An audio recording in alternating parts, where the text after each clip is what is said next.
el arrebatamiento de la iglesia. El arrebatamiento de la iglesia. En 1 Tesalonicenses capítulo 4, versículos 13 al 18, encontramos estas palabras. Tampoco queremos, hermanos, que ignoren acerca de los que duermen, para que no os entristezcáis como los otros que no tienen esperanza. Porque si creemos, vean el sí condicional, si creemos que Jesús murió y resucitó, así también traerá Dios con Jesús a los que durmieron en él. Por lo cual os decimos esto en palabra del Señor, que nosotros que vivimos, que habremos quedado hasta la venida del Señor, no precederemos a los que durmieron. Porque el Señor mismo, con voz de mando, con voz de arcángel y con trompeta de Dios, descenderá del cielo, y los muertos en Cristo resucitarán primero. Luego nosotros los que vivimos, los que hayamos quedado, seremos arrebatados juntamente con ellos en las nubes para recibir al Señor en el aire. Y así estaremos siempre con el Señor. Por tanto, alentaos los unos a los otros con estas palabras. Y en la primera carta a los Corintios, capítulo 15, versículos 51 y 52, el apóstol Pablo escribe: He aquí os digo un misterio. No todos dormiremos, pero todos seremos transformados. En un momento, en un abrir y cerrar de ojos, a la final trompeta, porque se tocará la trompeta y los muertos serán resucitados incorruptibles y nosotros seremos transformados. Vamos a dar un desarrollo, una exposición o una exégesis del pasaje primero de Tesalonicenses para comenzar a entender más o menos lo que el Espíritu Santo nos quiere dar y entender lo que Pablo, alineado con la carta a los tesalonicenses, nos quiso también revelar. Dice en primera de Tesalonicenses, regresamos otra vez al capítulo 4, que el apóstol Pablo estaba interesado que los cristianos de la iglesia de Tesalónica no ignoraran algo. Porque cuando Dios le interesa que sepamos algo, nos los reveló en la palabra de Dios.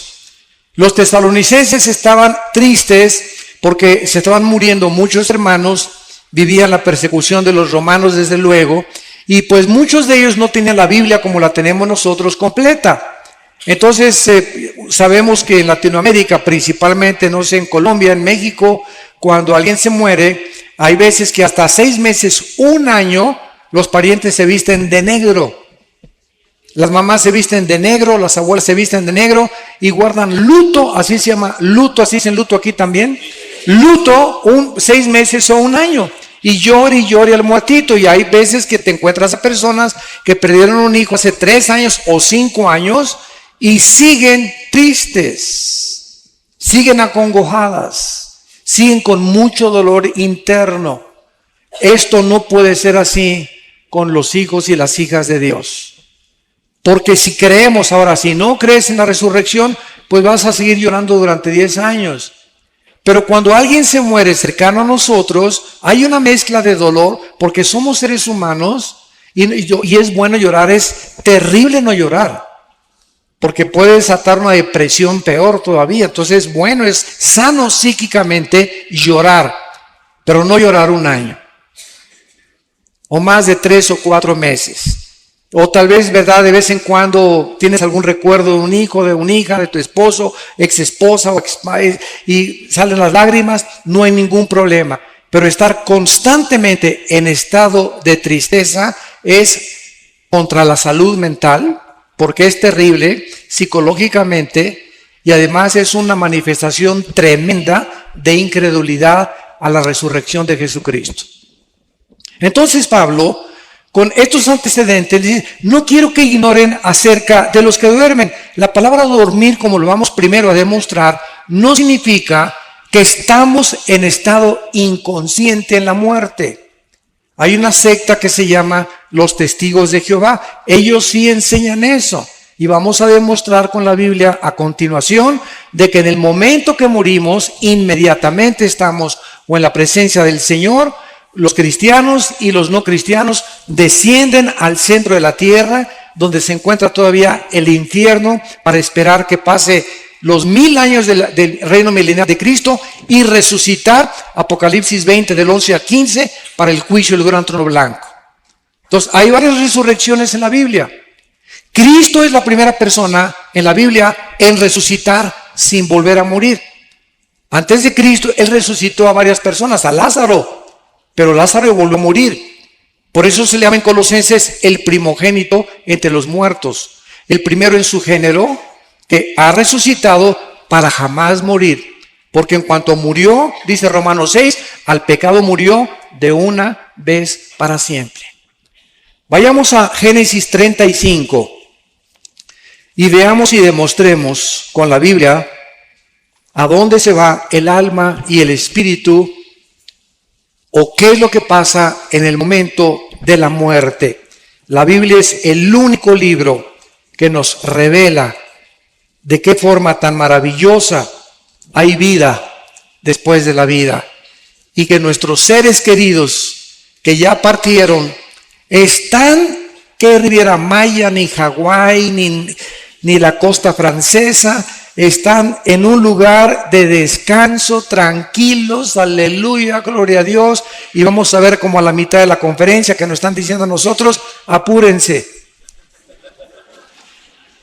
Y nosotros aquí, alguien se muere en la ambulancia, hacemos lo imposible, y ahora le pasa la ambulancia y el muertito, y con los electroshocks, para levántese, ¿verdad? Para hacerlo morir, porque queremos que siga sufriendo con nosotros.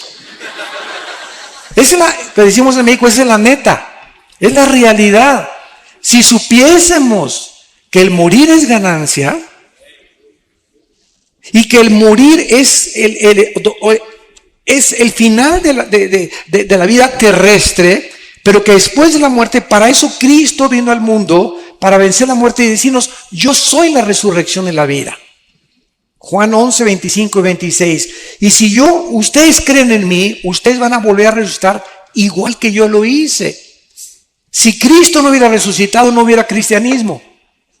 Porque la base del cristianismo no son dogmas, no son leyes, no son rituales, no son ceremonias. El cristianismo permanece en pie o se cae con la resurrección de Cristo.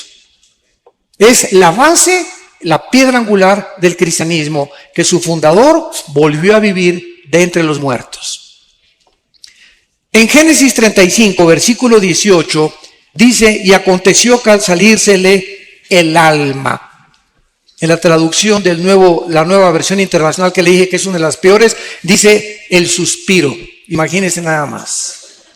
Digo, por favor, esta palabra alma, en el original hebreo, es la palabra nepesh. Apúntala, como suena nepesh, con SH. Se pronuncia nepej. Al morir, algo se sale que etimológicamente esta palabra no se puede traducir suspiro o lo dejó. Hay otras traducciones que he leído que dice, y al morir lo dejó. ¿Que lo dejó qué cosa? Gasparín, el fantasma, que se fue de nosotros, ¿verdad? Y por eso es tan importante establecer el origen etimológico de las raíces hebreas y griegas para un estudio mucho más profundo de lo que Dios nos quiere decir. Ahora vamos a compararlo con el versículo 29. Y exhaló Isaac el espíritu y murió. Aquí se usa otra palabra hebrea, que se escribe ruach, con R de Raúl, A-C-H, se pronuncia ruach. Por ejemplo, cuando hablamos del Espíritu Santo, el Espíritu Santo es ruach, el kadosh. El Espíritu Santo, kadosh es santo en el hebreo, y en el hebreo en el griego es otra palabra. Entonces vemos que la Biblia nos muestra que si se usaron dos palabras diferentes, nepesh y ruach, para describir dos elementos que tanto Hebreos 4:12 y 1 Tesalonicenses 5:23 dicen que cuando muramos el espíritu, alma y cuerpo sean guardados irreprensibles. El Nuevo Testamento, Hebreos 4:12, la palabra de Dios es eficaz que separa el alma y el espíritu. Entonces, hay dos cosas completamente diferentes dentro de ti y dentro de mí. Dos elementos de los cuales estamos formados. Concluimos que somos un espíritu, tenemos un alma y vivimos dentro de un envase, dentro de un casco, dentro de un cuerpo corruptible que día a día está muriendo celularmente. Pero dentro de nosotros, el valor de lo que está dentro de nosotros, dice en 1 Corintios, tenemos este tesoro en vasos de barro. ¿Cuál es el tesoro? El espíritu que mora dentro de nosotros. Y al morir, se sale dentro de nosotros el alma y se sale el espíritu. Ya vimos que el cuerpo lo pueden cremar o lo pueden enterrar o lo pueden hacer, acabas en la panza de un tiburón, en un avionazo, o no sé cómo vayas a morir, un accidente en la carretera. Tenemos de cualquier forma que nos pintemos al otro lado. El cuerpo que Cristo resucite no va a ser tu cuerpo, va a ser un cuerpo completamente nuevo. No va a ser una renovación, va a ser una nueva creación completamente. No va a usar nada de nuestro cuerpo Cristo con la nueva formación que vamos a tener, como lo vamos a ver más adelante. Ahora, ¿qué es el alma? ¿Qué es el nepesh? El alma es el asiento de las emociones, de los sentimientos, del intelecto y de la voluntad. Y hay dos palabras que se usan como sinónimos en el Antiguo Testamento, que es alma y corazón. Cuando dice la Biblia, sobre todas las cosas guarda tu corazón, es el alma. El corazón es el centro de mis sentimientos, de mi voluntad, de mi intelecto y de mis emociones. Emociones, sentimientos, voluntad e intelecto. Y cuando hablamos nosotros entonces del alma, nos damos cuenta que cuando nosotros nacimos como lo vimos en las primeras conferencias, con cuerpo y con alma, pero el espíritu murió con Adán. Nacimos muertos. Efesios 2:1, muertos espiritualmente ante Dios, separados de Dios, de la comunicación. Se rompió la comunicación, se rompió el contacto con la fuente de energía y nacemos los seres humanos sabemos que en lo más profundo, dice Colosenses 3:11, Dios puso la eternidad en nosotros. En los egipcios, en los jíbaros, en los aucas, en los aztecas, en los mayas, nunca ha existido una civilización, ni una tribu, ni una cultura que no haya creído en vida después de la vida. Los egipcios enterraban a sus muertos con comida, con sus armas. Algo les decía que las iban a necesitar. Los hindúes, los griegos, los babilonios, los egipcios, los sumerios, los asirios, los egipcios, todas las culturas a través de toda la historia siempre han tratado de invocar algo, inventar algo, y como no saben, agarran un tronco, fabrican un dios y se hincan ante la obra de sus manos. O agarran un yeso y fabrican con la piedra un ídolo y se hincan ante el ídolo. O si no, adoran al sol o a la luna o a una pirámide, pero el hombre es incorregiblemente, como dijo Sigmund Freud, religioso. Y esta religiosidad no la pueden explicar, ¿verdad? Los psicólogos, ni los psiquiatras, ni los antropólogos o sociólogos, porque esta religiosidad es simplemente la eternidad con la cual nacimos y tenemos una sensación de que algo trasciende esta vida. Tiene que haber algo que trascienda esto. Y por eso los ocultistas, los brujos hacen comunicación con los espíritus, con el espíritu de Cuauhtémoc, con el espíritu de Cristóbal Colón, comunicarse con el más allá, los ovnis, seres extraterrestres, siempre estamos buscando algo que trascienda nuestro mundo, porque sabemos que no es todo lo que hay aquí en el planeta Tierra. Y dice Jeremías 17:9, engañoso es el corazón más que todas las cosas. En el original hebreo dice, chueco y torcido nacieron los sentimientos, las emociones, el intelecto y la voluntad de los seres humanos. Nacimos así, chuecos. Mis sentimientos son engañosos, mis emociones son engañosas, mi intelecto está deteriorado y estoy completamente lejos de la voluntad de Dios. Tienes que nacer de nuevo, le dijo Dios al hombre más religioso de Israel, Nicodemo, Juan capítulo 3. Entonces, esta es la razón por la cual no debemos de confiar en nuestras emociones y sentimientos, porque son engañosos, torcidos, completamente desviados de la voluntad de Dios. Y cuando comenzamos a Dios, viene la reprogramación de mis sentimientos y mi voluntad. Y ahora Dios me dice, Armando, no hagas caso de tus sentimientos, haz caso de lo que dice la palabra de Dios. Obedéceme. Y hazme caso. Es que, hermano, me dice una muchacha, me casé, me estoy enamorada de Chencho, hermano, y tiene convertible, y tiene una carrera, y tiene dinero, pero no es cristiano, pero estoy seguro que se va a convertir cuando nos casemos. Perdón. Entonces yo le digo a esta muchacha, mira, fíjate lo que sucede.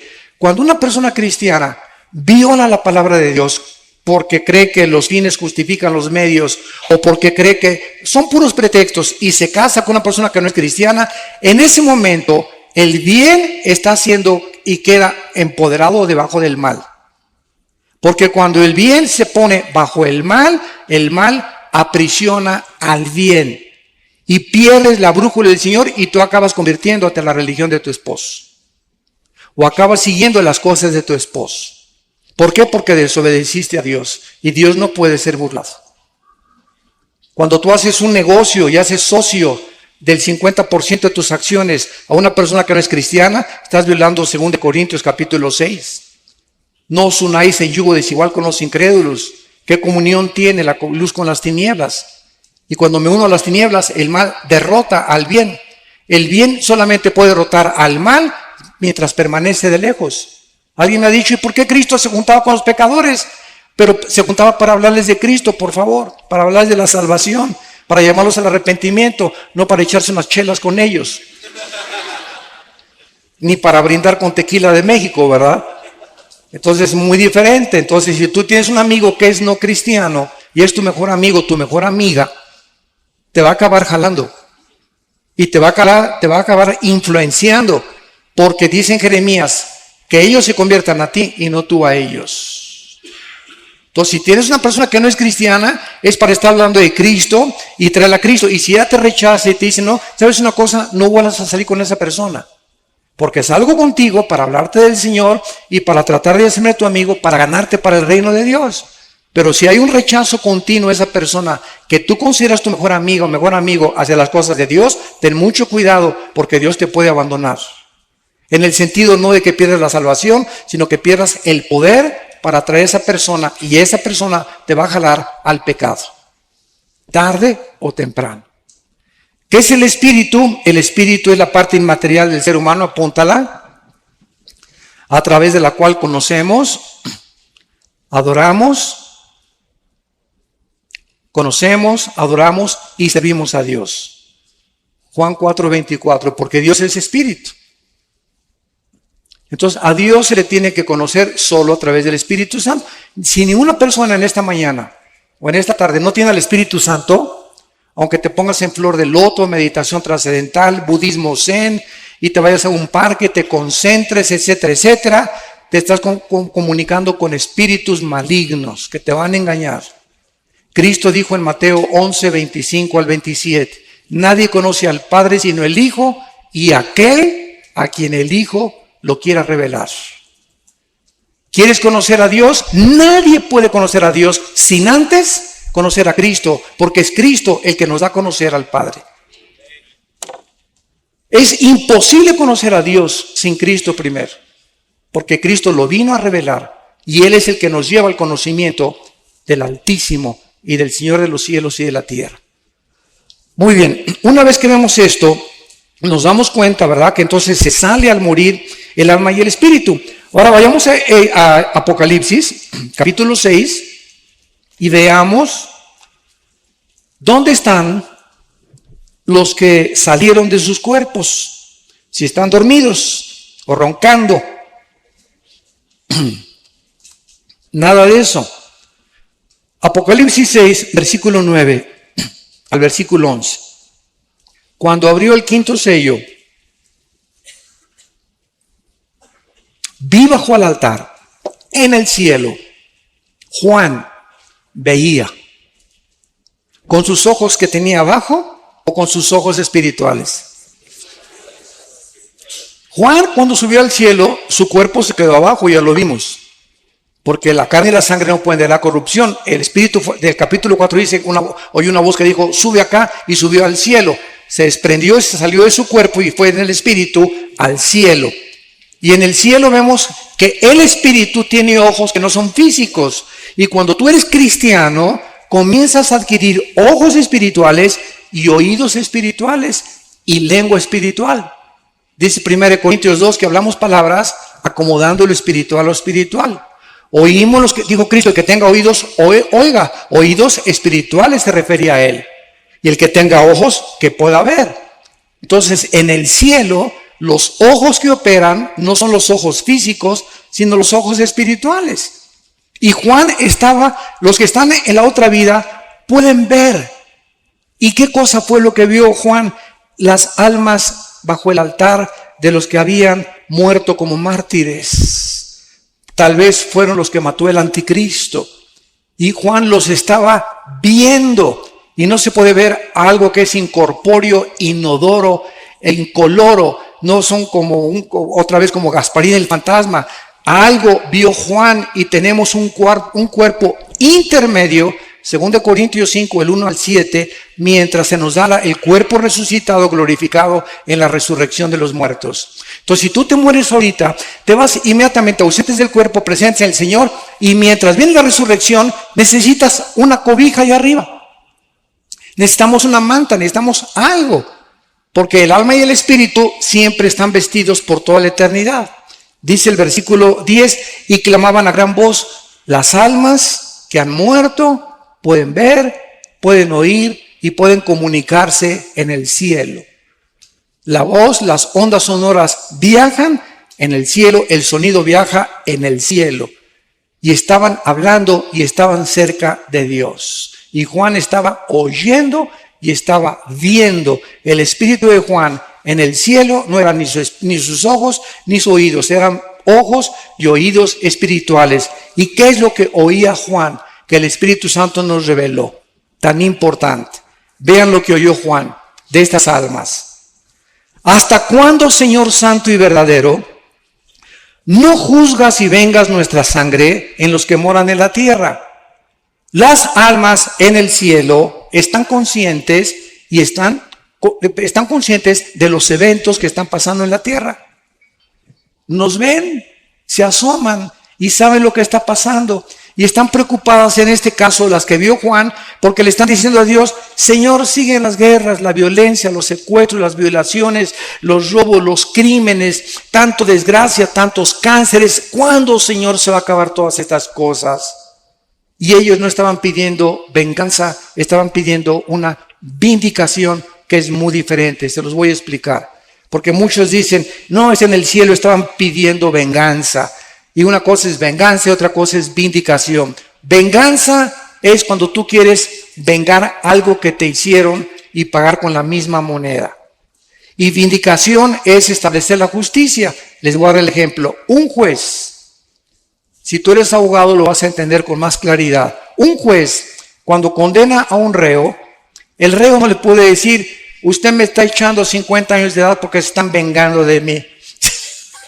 Por el amor de Dios, ¿verdad? El castigo que se te va a aplicar, pitirijas, tijas, cuijas, no es venganza, se está vindicando la justicia, porque la justicia exige que se cumplan con 50 años de prisión los crímenes que tú hiciste. Yo no tengo nada contra ti, yo soy el juez, simplemente estoy aplicando la justicia. Esa es la vindicación.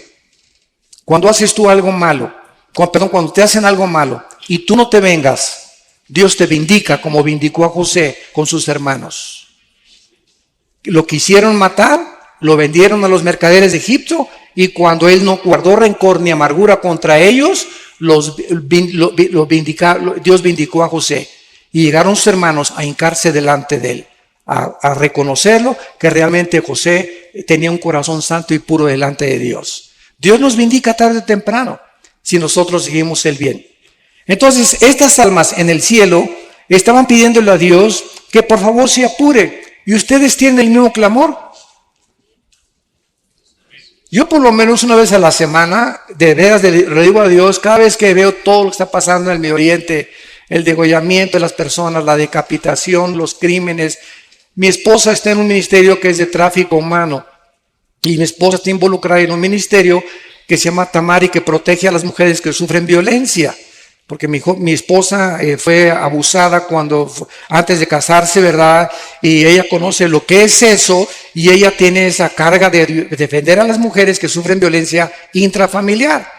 Y estamos, ¿verdad?, tratando de ayudar a las personas que son raptadas. Tenemos contacto con organizaciones transnacionales e internacionales para poder ayudar a este grupo de personas y de niños que se están vendiendo tremendamente en el mercado, en el mundo. Y a muchos los matan para sacarles los órganos, el corazón, los riñones, y los desaparecen y aparecen como desaparecidos, nunca los encuentran y se encuentran vendiendo en el tráfico internacional de órganos. Un corazón de un niño vale $50,000.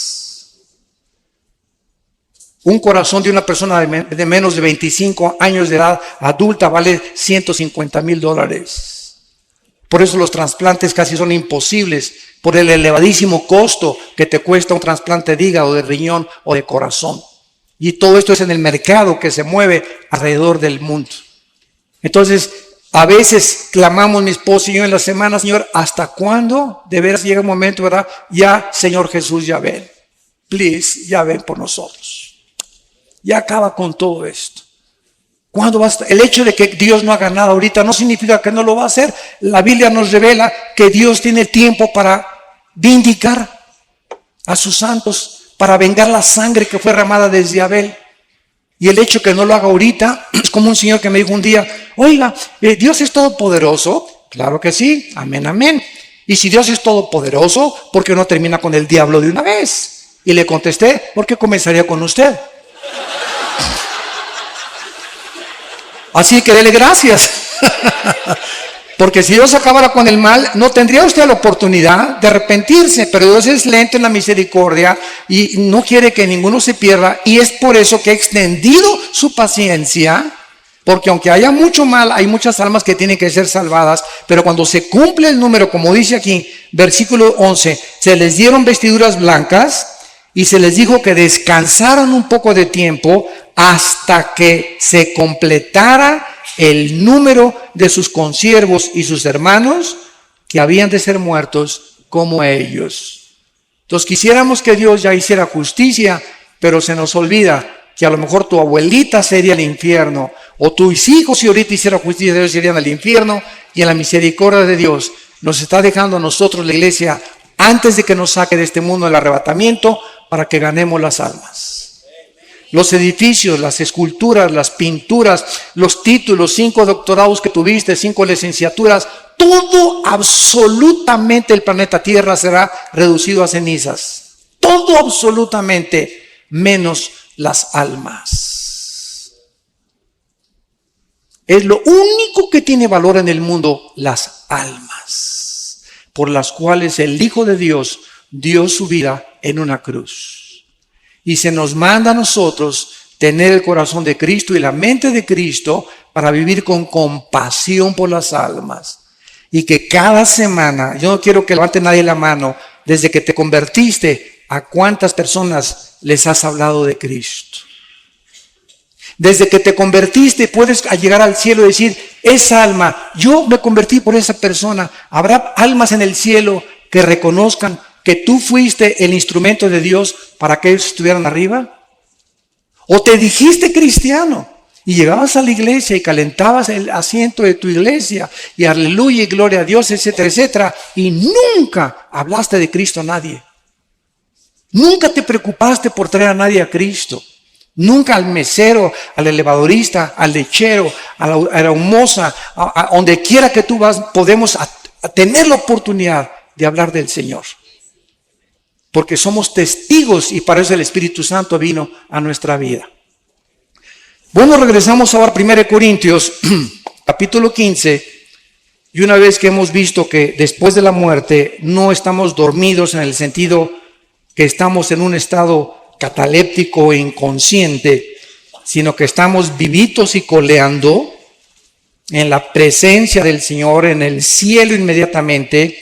Dice en Corintios 15, 51, el apóstol Pablo: he aquí os digo un misterio. He encontrado personas que me han dicho Oiga, señor Alducín, es que hace 80 años o el siglo pasado el rapto de la iglesia no estaba en los libros, ni los antiguos predicadores predicaban de estas cosas. Es una nueva doctrina, así me han dicho.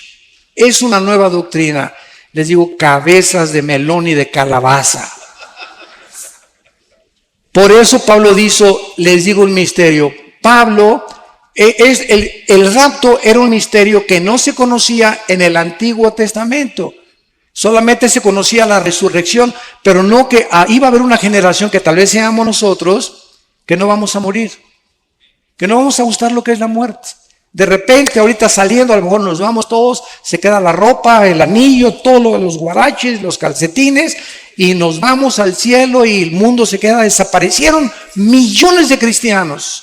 Se van a congestionar los noticieros de televisión, va a haber pilotos que se van a estrellar porque no van a tener el piloto, un tráfico impresionante en las carreteras porque desaparecieron los choferes, las cunas de los bebés van a desaparecer, las mamás que no eran cristianas, ¿dónde está mi bebé? ¿Quién se lo llevó? Etcétera, etcétera. Va a causar un caos internacional. Y la respuesta tiene que venir, se los llevaron los ovnis. Yo tengo una conferencia que acabo de dar el mes pasado en el World Trade Center de México, en la Ciudad de México, que se llamó OVNIs, Demonios y el Anticristo. La pueden ustedes conseguir en YouTube. OVNIs, Demonios y el Anticristo se llama la conferencia. Y ahí explico claramente, ¿verdad?, que desde 1948, no es coincidencia, cuando Israel regresa, comenzaron las apariciones de los ovnis. Y para nosotros no son ovnis, son ovis. Objetos voladores identificados. Una vez tuve un argumento con un ufólogo, se llaman los especialistas en los ovnis, y me dice, ustedes los cristianos, esto fue una escuela, y me dice, ustedes los cristianos, señor Alducín, no creen en los ovnis, ¿verdad? ¿Y cómo pueden ustedes negar los videos y algo que es real? O sea, se han fotografiado, hay testimonios de personas, y le dije, usted está equivocado. Nosotros no negamos esto que es, como usted dice, corroborado por la misma ciencia. Es más, la Organización de las Naciones Unidas nombró a una señora oficialmente para investigar el fenómeno extraterrestre. Porque la Fuerza Aérea de los Estados Unidos está convencida que es real la aparición de objetos voladores no identificados. Y le dije, nosotros no negamos que esto sea real, pero estamos seguros que los tripulantes no son marcianos ni jupiterianos, son fenómenos de la materialización de energía de los ángeles caídos, que están preparando el escenario para que cuando desaparezcamos millones de personas, el mundo puede decir, los extraterrestres se llevaron. Y cuando aparezca el anticristo, con poderes sobrenaturales, sobrehumanos, lo van a considerar un extraterrestre. ¿Y quién como él? Nadie podrá luchar contra él. Y el líder religioso que aparezca lo van a adorar como un santo porque está haciendo milagros. Porque cualquier milagro hace que las personas se hinquen sin saber que los milagros tienen el origen o satánico o de Dios. No todos los milagros vienen de Dios. Satanás tiene el poder de materializar la energía. Entonces, este misterio que Pablo está relatando nos dice, ¿cuál es el misterio? Que no todos vamos a morir, no todos vamos a dormir, sino todos seremos transformados, cambiados, en un momento. Va a ser instantáneo, en un parpadeo de los ojos. Y dice a la final trompeta, muchos han dicho que es a la final trompeta del Apocalipsis. Un error también doctrinal. ¿Por qué? Porque las trompetas del Apocalipsis son para el juicio, son de juicio. Y aquí es la trompeta para llamar a los santos a el cielo. Si nosotros estudiamos en el libro de los Números, las trompetas que se usaban en el pueblo hebreo, vamos a encontrar que se usaba un shofar, que es un cuerno de carnero. Síganme con cuidado. Cuando acampaban cuando acampaban todos los israelitas, las 12 tribus, alrededor del tabernáculo, este, oeste, oriente y occidente, cuando acampaban alrededor, siempre el tabernáculo miraba hacia el oriente. Y cuando necesitaban, no tenían iPhones, no tenían correo, no tenían teléfono, para poder movilizar al pueblo, cerca de 2 millones de personas, usaban los sacerdotes shofares y tenían 2 toques. Escuchen, el toque para que se reunieran todos en el campamento era así.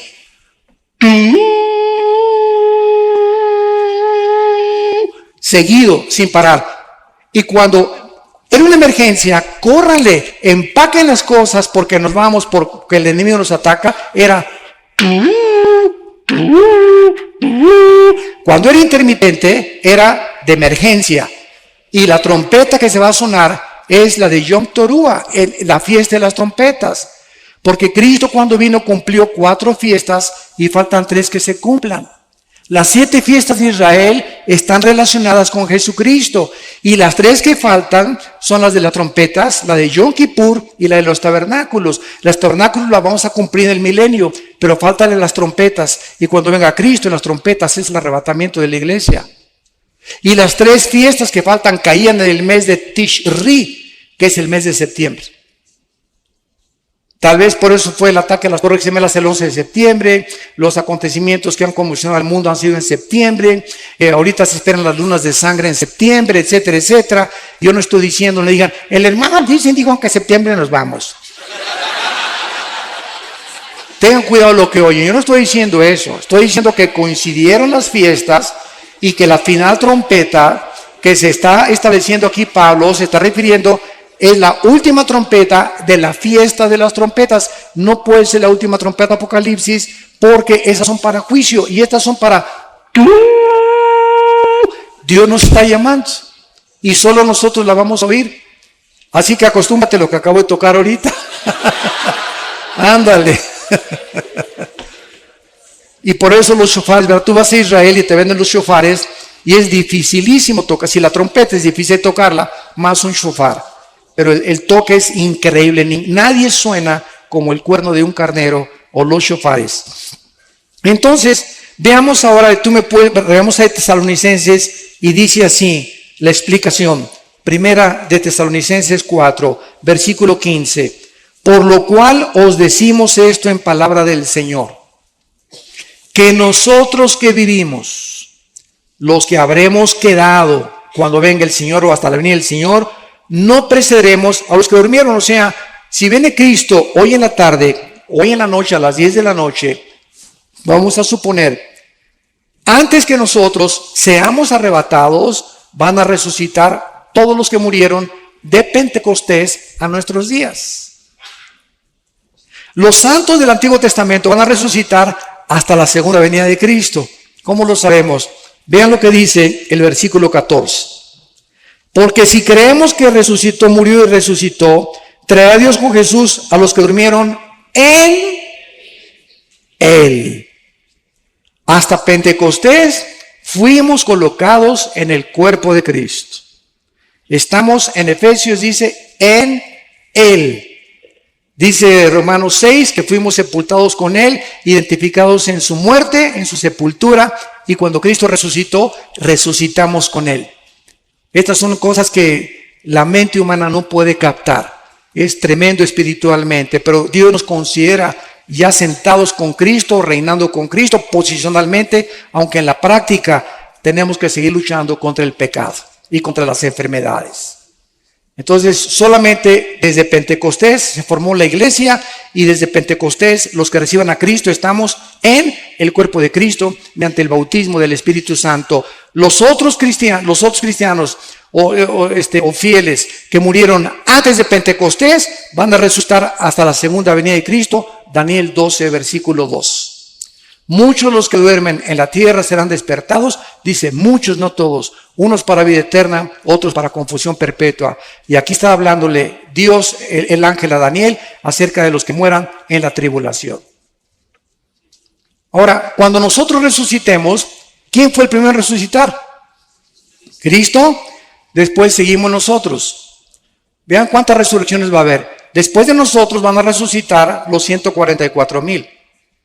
Después van a resucitar los 2 testigos, Apocalipsis 11. Después van a resucitar los santos del Antiguo Testamento, llevan 5 resurrecciones. Y después van a resucitar al final del milenio los que entraron sin cuerpos al reino milenial, cuando Cristo venga y no estaban glorificados, y van a tener que resucitar para vivir en la eternidad y en la nueva Jerusalén con Él. Entonces la Biblia menciona más de 5 o 6 resurrecciones. La primera fue Cristo, 1 Corintios 15:52. Primero es Cristo y las primicias después, que somos nosotros. Y después los que durmieron en Él. Ahora sigamos lo que dice el relato. Versículo 16. Porque el Señor mismo, Cristo mismo, a todo color, en persona, físicamente, bajará del cielo. Y Él bajará acompañado de Miguel, que es el jefe y comandante de todas las huestes de ángeles del cielo. Van a ser millones de ángeles cuando venga Cristo, y ninguno va a tocar la tierra, todo va a ser en el aire. Cuando llegamos de repente, ¡pum!, y nos salimos y estamos con Él en el aire. Los arcángeles van a bajar con Él, se va a tocar la trompeta de Dios y entonces Él va a descender del tercer cielo al primer cielo, a la atmósfera. Y en ese momento todos los que están en las tumbas van a resucitar de Cristo a nuestros días, los que murieron en Cristo, los que estaban identificados, bautizados en el cuerpo de Cristo, que somos la iglesia, judíos, griegos, mexicanos, colombianos, bla, bla, bla, bla, bla. Y dice la Biblia en el versículo 17, luego nosotros, o sea, primero la resurrección de los que murieron en Él, y entonces nosotros, en fracciones de segundos, en un parpadeo, vamos nosotros, dice la Biblia, a ser arrebatados. La palabra arrebatado es muy importante en el griego, apúntala. Es la palabra griega arpazo, con Z, arpazo, que significa ser sacado de en medio súbitamente o con fuerza. ¿Por qué se usó rapto? Porque la palabra en latín raptus, y arrebatados es castellano y arpazo es griego. Y como la Biblia del Nuevo Testamento fue escrita en griego, se usó la palabra arpazo. Pero cuando usamos rapto, es un sinónimo y la gente nos entiende. El rapto de la iglesia es la palabra más común. Bueno, seremos arrebatados juntamente con ellos para recibir al Señor en el aire. Y así estaremos con el Señor para siempre. Ya, adiós mundo cruel, ya nunca te veré, ¿verdad? Oye, hermano, y si se queda mi abuelita ahí en la tierra, y si se queda mi hijo y veo que se quedó mi hijo, ay, Señor, mi hijo, ¿no te lo quieres traer también a él, por favor? ¿Sabes una cosa? Los sentimientos aquí abajo en la tierra van a ser transformados y las emociones completamente en la nueva creación que Dios va a hacer de nuestros cuerpos. ¿Por qué? Cristo cuando vivió, estaba un día enseñando a los discípulos en un cuarto y de repente alguien oyó y fueron a contestar a la puerta. Y uno de los discípulos desde la puerta le gritó al Señor: Señor, es tu mamá y tus hermanos. Pregunta, ¿por qué no entraron al discipulado? ¿Por qué no entraron al estudio? ¿Por qué no estaban con Cristo? Porque dice la Biblia que no creían en Él. María no creía en Él. María, aunque sabía lo que el ángel le reveló y le dijo que una espada traspasaría su corazón, María al pie de la cruz entiende finalmente cuánta obstrucción espiritual, porque el Espíritu Santo no ha venido, que Él era el Hijo de Dios. En las bodas de Canaán quería que lo siguiera obedeciendo. Haz esto, y le contesta a Cristo: mujer, entiende, mi hora no ha llegado. Por el amor de Dios, mamacita, pórtate bien. En otras palabras, te hablan tus mamás, tus hermanos, y Cristo, ¿qué les dice? Espérenme tantito, ¿no? Mi familia es primero. No dijo eso. Mi madre y mis hermanos aprovechó para dar esta lección. Son los que hacen la voluntad de mi Padre y lo obedecen. Mi madre y mis hermanos, ahorita nosotros aquí somos la verdadera familia. Si mi abuelita no se convierte, si mi mamá no se convierte, si mis hermanos no se convierte, ustedes son mis hermanos, ustedes son mis madres, ustedes son mis padres, ustedes son mis hermanos en Cristo. Por eso es la importancia de amarnos incondicionalmente y soportarnos y tolerarnos y vestirnos de mansedumbre y de reverencia y de humillación, porque somos hijos de Dios. Y si yo veo que alguien, un hermano, un hijo mío, lastima a otro hijo mío, me voy a oler y voy a castigar a mi hijo. Y cuando nosotros nos peleamos como cristianos, estamos peleando a un hermano y a un hijo de Dios, y Dios está enojado contigo. Porque entre nosotros no puede haber rencores, ni amarguras, ni estarnos atacando los unos a los otros, no importa la denominación. Somos hijos de Cristo, estamos en desacuerdo en muchas cosas, nos vamos a poner de acuerdo arriba, pero aquí abajo amémonos como Él nos amó, porque por el amor que tengamos, el mundo sabrá que somos hijos de Dios. Ahora bien, el momento en que resucitemos, la pregunta finalmente es, ¿cómo será nuestro cuerpo? ¿Me parecería a John Travolta? ¿O a Tom Cruise? ¿O a Brad Pitt? ¿O a Madonna? ¿O a fulano de tal? Qué interesante es, vamos a Filipenses, vean todo lo que la Biblia nos revela, pero tú viendo telenovelas, Dios mío santo. Dice Filipenses capítulo 3, versículo 20 y 21. Mas nuestra ciudadanía está en los cielos, de donde también esperamos. Esta es la vida del cristiano, estamos en una continua esperanza de que venga.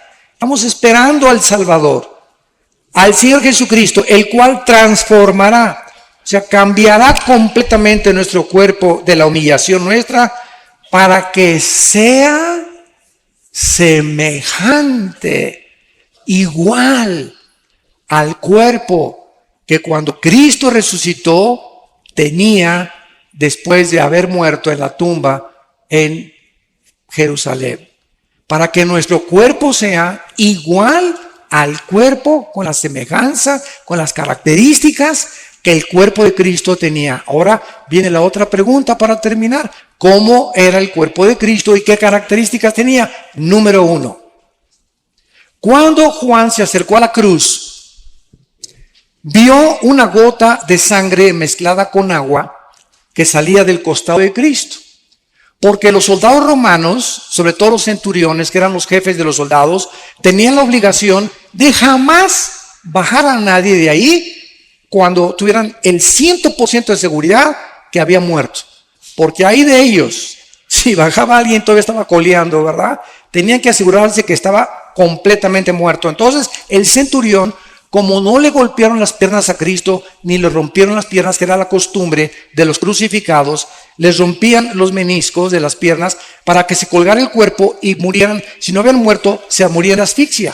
Ya no podían, el cuerpo ya no podía hacer esto y se morían sin aire, se asfixiaban. Pero a Cristo no le rompieron las piernas. Fue el único crucificado que no le rompió las piernas porque se profetizó que no romperían ningún hueso. Entonces el centurión agarra la lanza y le atraviesa del lado izquierdo al lado derecho a Jesucristo, lo atraviesa de lado a lado, traspasando el pericardio, que es la capa que envuelve al corazón. Y cuando Juan se acerca y escribe hace 2000 años, señores cardiólogos que nos escuchan, ateos o escépticos, vio una gota de sangre mezclada con agua, y la cardiología moderna testifica que cuando esto se combina, el agua con la sangre, es por una rotura del pericardio, de la capa pericárdica, que es la que envuelve todo el corazón. Esto nos explica, esto es impresionante, el Salmo 22. Porque el Salmo 22 es un salmo que escribió David 1000 años antes de la crucifixión. Comienza, Dios mío, ¿por qué me desampararon? Y explica lo que Cristo estaba experimentando en la cruz. 1000 años antes de que Él fuera crucificado. Y pone, clavaron mis manos y mis pies, sobre mi ropa jugaron suertes. Y entonces dice el Salmo, mi corazón fue como la cera derritiéndose en medio de mis entrañas. Pregunta, ¿de qué clínicamente, cómo podemos decir que ocasionó la muerte de Cristo? ¿No murió de asfixia? No murió de desangramiento, porque cuando ya salió la sangre mezclada con agua, ya no tenía una sola gota de sangre en su cuerpo. El corazón fue como cera. Lo que ocasionó la muerte de Cristo fue que el corazón le explotó de dolor.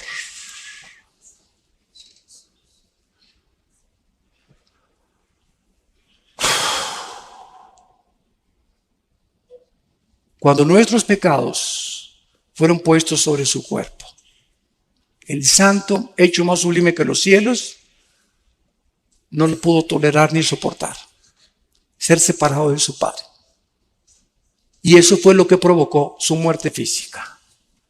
Se hizo maldición en nuestro lugar, y lo que Él no merecía, lo hizo porque te ama.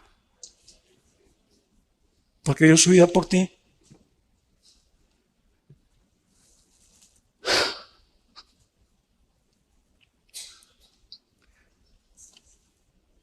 En segundo lugar, vamos a Lucas capítulo 24 y veamos otra característica de Jesús cuando resucitó.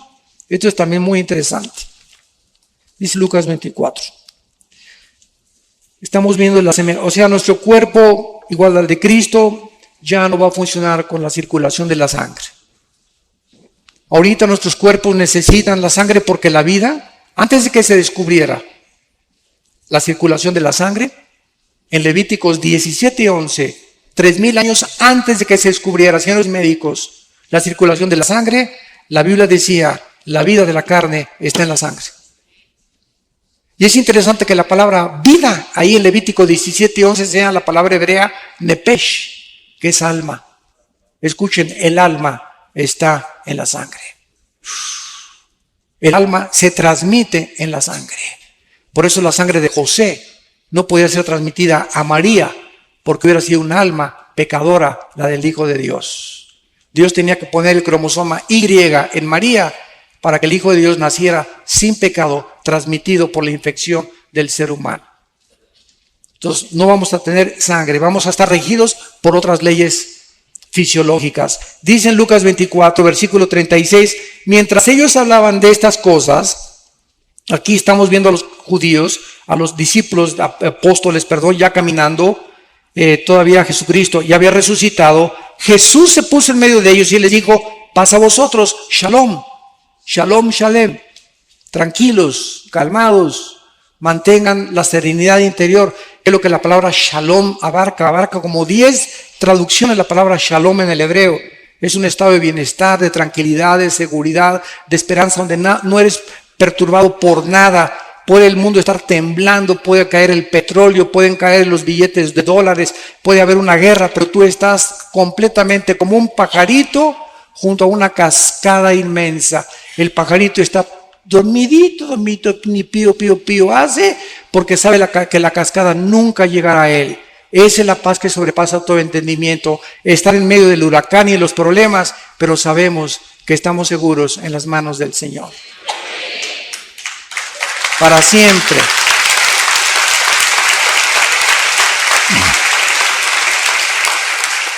Entonces, espantados y atemorizados, pensaban que veían espíritu. Pero Él les dijo, ¿por qué están turbados y vienen a vuestro corazón estos pensamientos? Miren mis manos y mis pies, y yo mismo soy. Palpen y vean, porque un espíritu no tiene carne ni huesos como veis que yo tengo. Y diciendo esto, les mostró las manos y los pies. Y como todavía ellos de gozo no lo creían y estaban maravillados, les dijo, ¿tienen por ahí algún guisado colombiano? La Biblia menciona casi siempre los pescados y la miel como los alimentos, el mejor alimento que puede el ser humano tener, el pescado y la miel. Y está demostrado con el tiempo, ¿verdad? Que la miel la puedes tener, nunca se echa a perder la miel. Es impenetrable por ninguna bacteria ni por ningún microbio.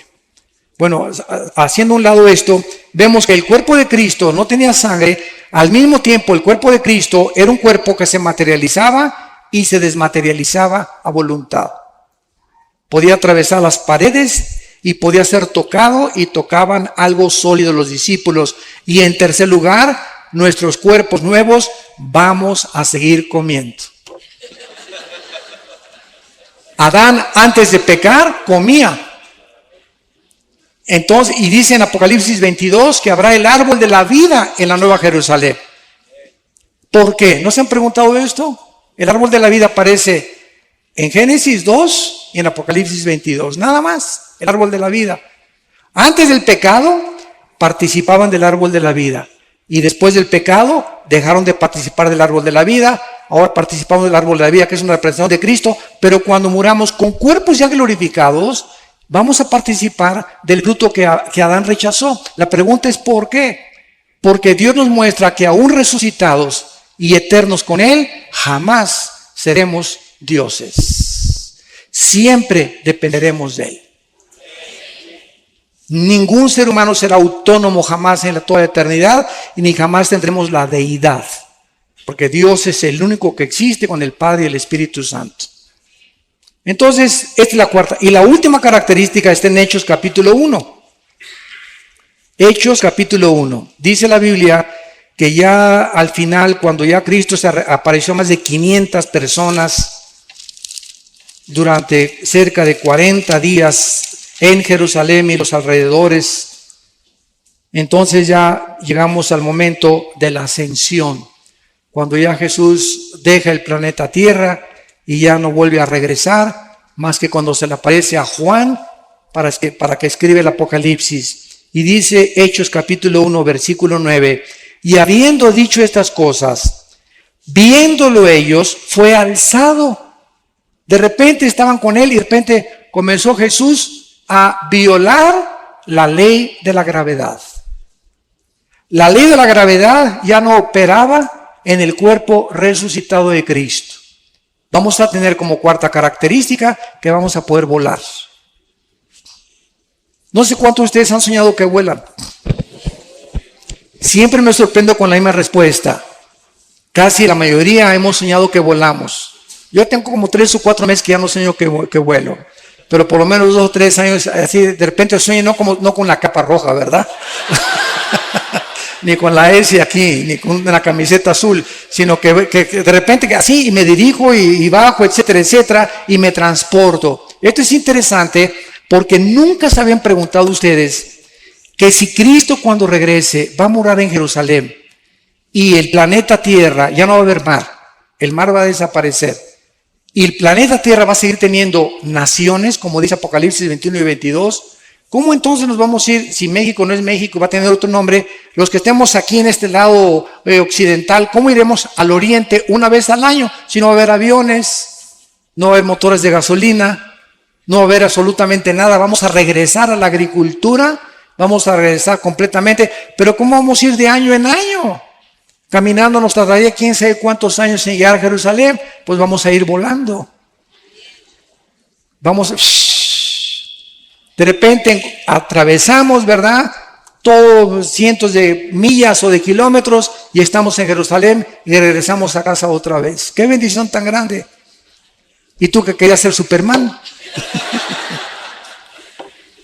Bueno, damos gracias por la palabra de Dios. Han sido ustedes un público admirable. De veras, como esponjas han recibido la palabra.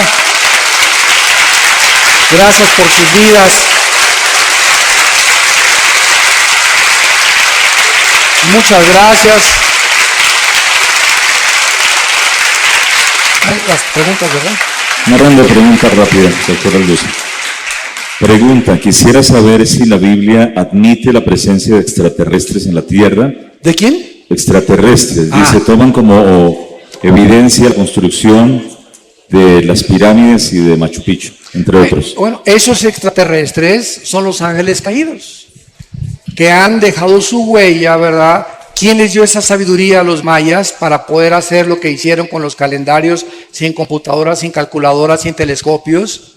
¿Qué civilización, qué conocimiento le dio a los egipcios o a los que hicieron las pirámides de Egipto para hacer que rocas de 15 toneladas que ni siquiera existen en el Cairo, ni cerca de Egipto, de dónde las trajeron todavía no saben, pueden haberlas puesto junto y partirlas como mantequilla, ensamblarlas una a otras, como las de Machu Picchu, como las de Stonehenge? Todo esto es obra de que el mundo ha sido visitado por extraterrestres. Nada más que estos extraterrestres, la Biblia es la única que los desenmascara. Y no son extraterrestres, ¿verdad?, de Júpiter o de Marte, son ángeles caídos que la Biblia revela que vienen al mundo a proporcionarnos conocimiento para comprar nuestras almas y engañarnos y llevar al final al mundo a su propia autodestrucción. Entonces, claro que existen los extraterrestres, pero son los ángeles caídos y los que sirven a Dios, que nos ministran y nos ayudan a que nuestro pie no tropiece en piedra. ¿Qué significa el arrebatamiento de los 144,000? ¿Qué significa? Dice, ¿qué significa el arrebatamiento de los 144,000? Pues que fueron arrebatados, ¿verdad? Bueno, eso es desde ese punto de vista. Y en segundo lugar, creo que sí estoy tratando de captar la pregunta. Tal vez, ¿qué significa teológicamente? No, me imagino que es eso. Bueno, es importante que entendamos lo siguiente. La iglesia tiene que salir del mundo para que Israel vuelva a entrar al campo a jugar en lugar del Barcelona. Entonces es importante que los judíos vuelvan, por eso dice Romanos 9, Romanos 10 y Romanos 11, 3 capítulos de Romanos dedicados a explicarnos que Dios no ha terminado con los judíos. Están en la banca, ahí está el Chicharito en la banca todavía. Y después le dan su chance, ¿verdad? Para que mete el gol y pase el Real Madrid, ¿verdad? A la liga. Entonces ¿cómo que hay? Cuando los judíos, ¿verdad? Salgamos nosotros, la banca, que están en la banca, van a entrar al partido y entonces será predicado el Evangelio eterno y Dios escogerá 144,000 judíos que pueden ser colombianos, porque hay judíos colombianos sin que tú lo sepas, hay judíos mexicanos, hay judíos etíopes, hay judíos franceses. Repito, las 10 tribus se perdieron y fueron dispersas por todo el mundo. Y hay cantidad de judíos que no saben que son judíos y Dios va a levantar de todas las naciones, va a ser el último ejército de Dios. Entonces significa que Israel vuelve otra vez a entrar al campo, al escenario, y ahora le toca a Israel la evangelización última del mundo. ¿Hay alguna información genética que pueda determinar que una persona sea homosexual o lesbiana? Si hubiera algún gen que determinara eso, entonces no habría ninguna responsabilidad y la Biblia sería mentirosa. Porque entonces yo no tendría ninguna base para poder condenar a una persona que ha escogido ser mujer y es hombre, o a un hombre que ha escogido ser hombre y es mujer. Entonces no hay ningún gen absolutamente que demuestre eso. Esto es una aberración completa que han tratado de usar para justificar precisamente un pecado de homosexualidad o de lesbianismo. Quiero decirles que de acuerdo al doctor James Dobson, que es un psiquiatra, psicólogo norteamericano cristiano en Los Ángeles, de acuerdo a sus investigaciones, la mayor parte de los homosexuales vienen de hogares de matriarcado, donde en el hogar no había una figura masculina como el patrón. Era la mamá la que mandaba y la que daba las órdenes, donde el papá perdió completamente toda la autoridad y la mujer tomó la autoridad. El niño varón necesita un patrón de un hombre. Esto es indispensable para su crecimiento y salud psíquica normal y espiritual. Entonces, la mayor parte de ellos han sido de estos hogares, y otra parte, dice el doctor Dawson, la mayor parte también de los homosexuales, casi un 50 y 50%, han sido personas abusadas en su infancia o en su juventud sexualmente. Hay muchachas que desgraciadamente tienen una experiencia sexual antes de casarse a los 14, 15 y 6 años de edad, y fue horrible esa experiencia, y entonces agarran un odio inconsciente contra los varones. Y en ese momento Satanás te manda a una señora, véngase para acá mi nena, aquí te cuido yo, etcétera, etcétera. Y sin que se den cuenta comienzan a desarrollar un amor hacia las mujeres y un odio hacia los varones. Y cuando se dan cuenta ya cayeron en la trampa de Satanás y no son lesbianas porque hayan nacido, sino porque están lastimadas emocional y psíquicamente. Lo mismo con los varones. Muchachos, que mi esposo y yo a todos los homosexuales y los que tenemos en la iglesia, porque tenemos muchos y los aceptamos. Pero les decimos los aceptamos porque la iglesia es un hospital. Pero ustedes tienen que cambiar su conducta y echarle ganas y discipularse y confesar su pecado. Y si a los 6 meses o 1 año no han cambiado, no los mandamos a un campamento de jóvenes. Ni que enseñen la escuela dominical, ¿verdad? Tampoco. Tienen que pasar 4 o 5 años, ¿verdad? Para que podamos realmente ver que hay fruto. Decía David Wilkerson, un grande hombre de Dios que fundó los Teen Challenge, el desafío de la juventud, los centros de rehabilitación más grandes cristianos del mundo. Él el pastor en Times Square de la iglesia pentecostal Asambleas de Dios. Y decía David Wilkerson que de todas las personas que ha conocido, heroinómanos, cocainómanos, marihuanos, etcétera, etcétera, el homosexual es la persona más difícil de rehabilitar, pasando los 25 años de edad. Antes de los 25 no están tan lastimados y hay mucha oportunidad de salvarlos, pero ya a los 30, 40, si siguen practicando eso, es 10 veces más difícil. Doctor Alducin, ¿es bíblico la doctrina de cubrir los objetos y personas con la sangre de Cristo? No. Ejemplo, yo cubro con la sangre de Cristo mi casa. ¿En qué Biblia está eso? Ni en los mormones está eso tampoco, ¿verdad? Yo creo que ni en el Corán está eso. Esas son costumbres y tradiciones que hemos inventado. ¿Qué es la sangre? ¿Qué es la sangre? La sangre es la vida. Cuando Jesús derrama su sangre, ¿qué derramó? Su vida, porque la vida está en la sangre. Entonces, cuando tenemos a Cristo entre nosotros, ¿a quién tenemos? La vida de Cristo. Y cuando decimos, la sangre de Cristo me cubre, ya estoy cubierto, porque lo tengo a Él dentro de mí. Entonces no necesito que te cure la sangre de Cristo, porque no aparece, ya fuimos rociados con la sangre de Cristo. Dice 1 Pedro, cuando recibimos a Cristo dentro de nosotros, y fue su sangre la que nos dio la vida, porque es la vida la que está en la sangre. Como tampoco ya hay que ungir mi coche cuando compro un carro o mi casa para que no entren los demonios, porque todas esas cosas pertenecieron al Antiguo Testamento. Ahora es la oración, tengo mi casa, mi coche, mi motocicleta.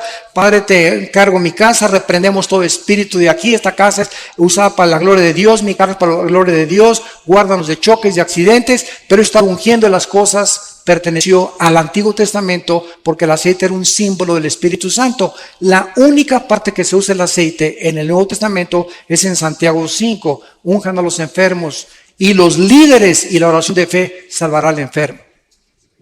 Pero estar ungiendo y bajo la sangre de Cristo, etcétera, etcétera, son frases que hemos acuñado, ¿verdad? Y queremos, yo entiendo lo que quieren decir, ¿verdad? Te cubro bajo la sangre de Cristo, o sea que estoy diciéndole a mi hijo, ¿verdad? Que el Señor te proteja, pero si mi hijo se porta mal, ni la sangre de Cristo lo va a cubrir.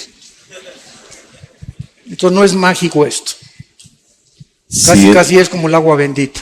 Si el alma está en la sangre, donar órganos y transfusiones de sangre es un error. No, absolutamente. Este es el error de los testigos de Jehová. Como ellos saben que la sangre, el alma está en la sangre, evitan las transfusiones y prefieren morir a que les transfundan sangre. Han sido demandados por la ley en Estados Unidos los testigos de Jehová por eso, porque cuando se necesita una transfusión de sangre no la hacen. Entonces es imposible que digamos, ¿verdad?, que va a ir el alma ahí transfundida, porque no es correcto eso. Cuando Dios sopla sobre Adán el soplo de vida, se trataba del Espíritu Santo que después de la caída por el pecado se separó y trajo muerte espiritual. Así es, efectivamente. Antes de la caída, ¿qué tipo de espíritu había en Adán? No, o sea, antes de la caída el ser humano fue habitado por Dios, el Espíritu Santo. El Espíritu se movió sobre la faz de las aguas, versículo 2 del Génesis. Y después de la caída el Espíritu Santo se sale de Adán y el ser humano queda dependiendo no solamente empíricamente de sus 5 sentidos, que son las ventanas del alma. Mis ojos, mis oídos, el gusto, el tacto, el oído, el olfato, etcétera, etcétera. Y dependemos de eso. Y por eso muchos ateos dicen, yo no creo lo que no veo, ni lo que no oigo, ni lo que no toco, ni lo que no huelo. ¿Verdad? O sea, si está fuera de mis 5 sentidos, no lo creo. Y eso es absurdo, ¿no? Porque tampoco, como dijo un ateo que llegó en México, en Tabasco, en un caballo, un gobernante que llegó a un pueblo y les dijo a los cristianos, una iglesia evangélica, les doy 3 minutos para que me muestren que Dios existe, si no quemo la iglesia. Y todos se volteaban, demuéstrenme que Dios existe, y lo quiero ver. Y entonces una viejita saca una naranja y la parte a la mitad. Y le dice, oiga general, ¿ve usted esta naranja? Claro que la veo, vieja tonta, pues no estoy ciego. Bueno, me la voy a exprimir. Y hace la viejita esto y se le exprime en la boca. Y le grita al general, ¿a qué sabe? Vieja tonta, lo tengo que probar. Y le contesta, pues así es Dios. Lo tiene usted que experimentar personalmente. Lo tiene usted que probar por usted mismo. Y no quemó la iglesia. Fue un general muy famoso que después se convirtió. Gracias a Dios. 5 años después de eso se convirtió antes de morir. Le concedió Dios la misericordia de poder salvarse. Y así es Dios, o sea, yo te puedo traer todas las evidencias que quieras, pero si tú no quieres creer, aunque se te aparezca alguien de los muertos, no vas a creer. Porque así lo has decidido en tu corazón. Siguiente pregunta. Si los ángeles están en prisiones, ¿cómo es que se materializan para los ovnis? Pero no todos están en prisiones. Están en prisiones eternas, dice Judas, los que en Génesis 6 quisieron meterse con las mujeres y alterar el genoma humano. Pero fueron un grupo de ángeles nada más, no todos los ángeles. Porque hay otro grupo de ángeles caídos que siguen operando con Satanás. ¿Cuál es la raíz espiritual de la enfermedad del Alzheimer? Y también me preguntan sobre la esquizofrenia. Bueno, de Alzheimer no sé, ¿verdad? No soy médico especialista en eso, que le pregunto a uno al médico, ¿verdad? No sé realmente de dónde venga. El síndrome de Down, pues es un cromosoma que falta, ¿verdad? O que está agregado de más. Pero Alzheimer no sé, tal vez. Me han dicho muchísimas veces que el café evita el Alzheimer, ¿verdad? Y que el ejercicio y la memorización tal vez. Entonces parece que es genético. Hay un gran índice de enfermedades de origen genético, como la diabetes. Hay personas que son flacas y las conozco yo y tienen diabetes tipo 2. Y hay gordos, tan feliz como Santa Claus que no tienen ni diabetes. Y tú lo ves y dices, Dios mío, ¿pero por qué, verdad? Sí, hay un gran índice de probabilidades que 5 kilos de peso que tengas te predispone a la diabetes. 5 kilos de más que tengas. Y sobre todo aquí en el área del abdomen. Porque hay gente entonces gorda y etcétera, etcétera. Y están más sanos que tú y que yo. ¿Verdad? La genética tiene muchísimo que ver en muchas enfermedades. Así es. Doctor Alducin, usted dijo que Cuba es como una cárcel. ¿Qué opina que los diálogos de paz de Colombia se estén desarrollando desde Cuba? Ahí no me meto.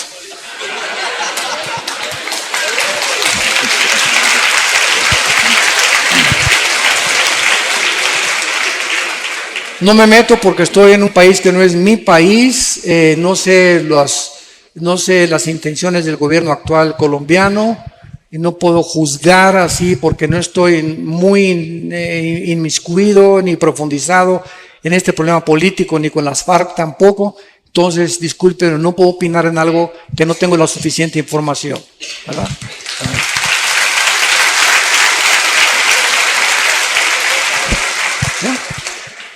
Si Dios no hace acepción de personas y Él dice su palabra, clama a mí, yo te responderé, te enseñaré cosas grandes y ocultas que tú no conoces, ¿por qué Dios, así como hizo con Juan y Pablo, no puede mostrar a alguno de sus hijos el cielo o el infierno, doctor Alducin?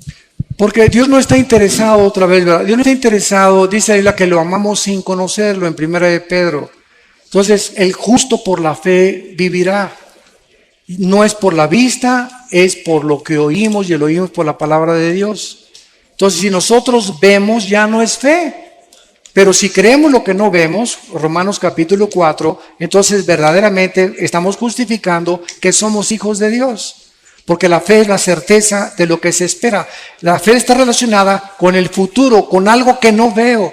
Pero estoy convencido, aunque no lo vea, que viene a mí. La convicción de lo que no se ve, la certeza de lo que se espera. Entonces, si no están estos factores involucrados, no es fe. Entonces, si estamos viviendo en un mundo donde necesitamos ver, ya no estamos caminando por fe. Y el diablo es especialista en tratar de que nos salgamos del camino de la fe y que dependamos otra vez de nuestros 5 sentidos. Yo no estoy en contra de las sanidades, de que los pastores en nuestra iglesia oramos por los enfermos. Mi hermano y yo hemos liberado, como ustedes no se imaginan, a personas endemoniadas casi en último grado.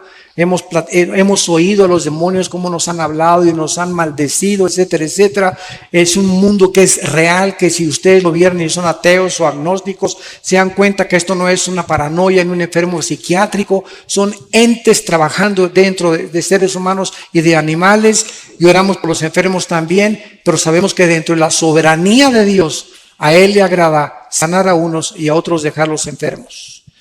Cristo nos sanó siempre a todos. En la piscina de Bethesda, ¿verdad? Sacó a uno y todos los demás siguieron ahí enfermos. Entonces, es la soberanía de Dios. Dios sigue sanando y Dios sigue haciendo milagros, pero no estamos buscando eso de Dios, sino que Él obre soberanamente y que sane al que Él quiera. Pero siempre tenemos que orar por los enfermos, donde quiera que tengamos la oportunidad, oremos por ellos, porque Dios los puede sanar y Dios sigue haciendo milagros, pero ya no depende de nosotros. Depende de su soberanía, ¿verdad? ¿Qué opina de la Iglesia Ministerial de Jesucristo Internacional que da profecía colectiva masiva?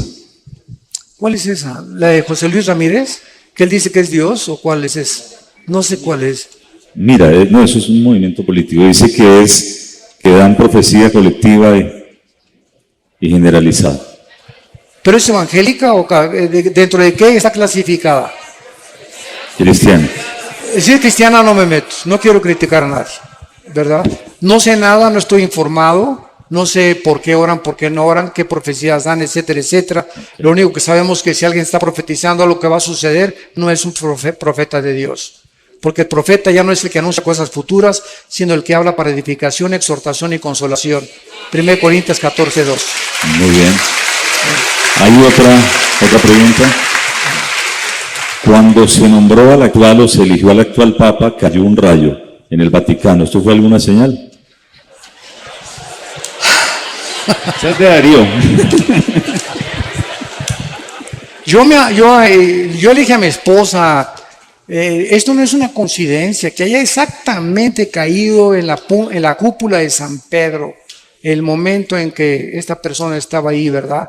Y ya los presagios que no es un buen presagio, desde luego eso sabemos que no es, puede ser una señal de Dios de que algo se viene más adelante o se avecina algo, ¿verdad? O que algo malo va a suceder, pero no sabemos, o sea, sería especular. Lo único que sabemos es que no es coincidencia, fue algo real, fue algo impresionante que fuera en la mera cúpula de San Pedro. Y esto desde luego que no es algo positivo, ni es algo bueno, ni una bendición, ¿verdad? Entonces no sabemos qué realmente detrás, qué se encuentra. Hay preguntas que en realidad la gente quiere escuchar una respuesta y veo que esta es de mis hermanos de Venezuela que nos acompañan hoy. ¿Cree usted que la situación que se vive en Venezuela, el socialismo y otros países que se unen al socialismo es parte de lo profético o tiene algún fin esta situación que se vive en Venezuela? Bueno, otra vez, sin querer inmiscuirme mucho en política, solamente puedo decir lo siguiente, ¿verdad? Que mientras no haya una oposición, no hay democracia. Y mientras algún gobierno no le permita a la oposición votar y expresarse libremente, se acabó la democracia. Entonces es una farsa, ¿verdad? Y si algún gobierno está profesando una cierta democracia y con los hechos y las acciones demuestra lo contrario, pues está demostrando completamente, ¿verdad?, que están engañados a sí mismos y que han adoptado otra clase, como tú lo acabas de decir, ya no es democracia, es un socialismo que tiene una tendencia tremenda hacia el comunismo, hacia la izquierda, hacia un gobierno totalitario y dictatorial. Doctor Alducin, ¿cómo se puede explicar la charla que tuvo Saúl con Samuel por medio de una divina? Muchos han dicho que esto no pudo haber sido una realidad porque no hay comunicación con los muertos. Sin embargo, aquí no hubo ninguna comunicación con los muertos. Cuando Saúl fue a conseguir a la bruja de Endor para tener contacto con Saúl, para tener contacto con Samuel, que había muerto y Saúl ya había llegado, podríamos decir, ya había cometido la blasfemia contra el Espíritu Santo. Saúl ya había llegado al colmo de los colmos y ya acabó con los brujos, ¿verdad? Entonces, cuando esta mujer invoca, dice la Biblia que cuando sale Samuel de entre los muertos del Sheol, ella se espanta. Y entonces ella dice, estoy viendo a dioses, y la palabra que se usa ahí es Elohim. Estoy viendo dioses porque es el plural de Dios. Y la profecía que le da Samuel a Saúl se cumplió y el diablo es un mentiroso. Entonces, todo lo que le dijo Samuel se cumplió al pie de la letra. Tus hijos van a morir, tú vas a morir, etcétera, etcétera. Y le dio la última advertencia de Dios. Entonces yo pienso que en la soberanía de Dios las excepciones no rompen las reglas. Y Dios lo permitió en su soberanía para poder castigar finalmente a Saúl eternamente con sus hijos. Menos Jonatán, ¿verdad? Porque Jonatán fue salvado. ¿Qué papel cumple el Vaticano en las profecías bíblicas? Muchísimas. Ya nos da tiempo, ¿verdad? Pues lo único que sabemos, ¿verdad? Que con todo respeto, ¿verdad? Yo sé que hay muchos católicos que ya están aceptando a Cristo.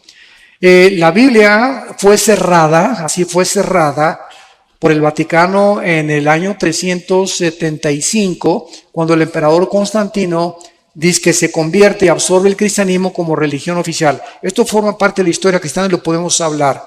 Y desde el año 375, escúchenme, hasta 1961 y 62, en el Segundo Concilio Vaticano, fue el Papa Juan XXIII, de los mejores papas que ha habido.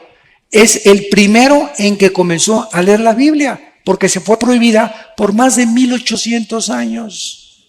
Prohibida, que nadie la leyera, y la escondían del populus, de la población.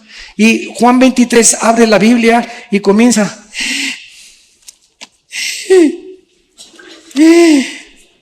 Dios mío, ¿verdad? ¿Cuántas cosas? ¿Y qué hace Juan 23?